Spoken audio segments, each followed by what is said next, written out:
গতকাল থেকে ইতালিতে পেপার জমা শুরু হয়ে গেছে। অনেক বড় একটা সুখবর, কিন্তু সুখবরের সাথে অনেক বাংলাদেশি প্রতিবারের মতো এবারেও প্রতারিত হবে। আর প্রতারিত যেন না হয় সেজন্য এই বছরে যারা পেপার জমা দেবে তাদের জন্য অনেক বড় একটা সুখবর। সেটা হচ্ছে আপনার মালিক যদি সঠিক থাকে, সঠিকভাবে যদি আপনার পেপারটা জমা হয়, তাহলে জমা দেওয়ার 30 থেকে 40 দিনের মধ্যে আপনার রিসিট চলে আসবে। আর এই রিসিটটা বাংলাদেশিরা তো নকল করে, সেটা নতুন কিছু না, কিন্তু আপনি যার মাধ্যমে পেপারটা জমা দেবেন তাকে রিসিট দিতে বলবেন। এটা হচ্ছে প্রথম।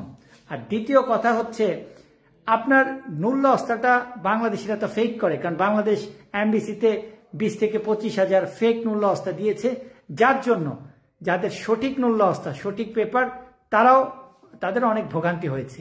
তা এই বছর যে মূল্য অস্তাটা আপনাদেরকে বাংলাদেশিরা দেবে, সেটাকে দিয়ে আপনি যখন অ্যাপয়েন্টমেন্ট নিতে অ্যাপ্লাই করবেন ভিএসএফ গ্লোবালে, সেটা যদি সঠিক না হয় আপনারা অ্যাপয়েন্টমেন্ট পাবেন না।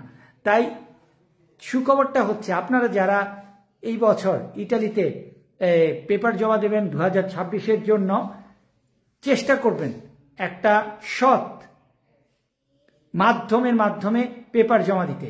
কারণ ইতালিতে বাংলাদেশিরা যে কত ক্ষতি করে, ইতালিতে বাংলাদেশের প্রত্যেকটা শহরে বাংলাদেশি ব্রোকার, দালাল যাই বলেন তারা আছে, কিন্তু পেপার জমা দেওয়ার সময় সঠিক লোক খুঁজে বের করেন। আপনার আত্মীয় স্বজন বা কোনো ইটালিয়ান কোম্পানি যদি থাকে সরাসরি যোগাযোগ করুন।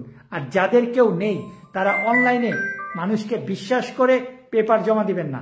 আপনাদের জমা দেওয়ার টাকাটা তো যাবে, এবং অন্য যে টাকা পয়সা দিবেন সেটাতেও আপনারা প্রতারিত হবেন।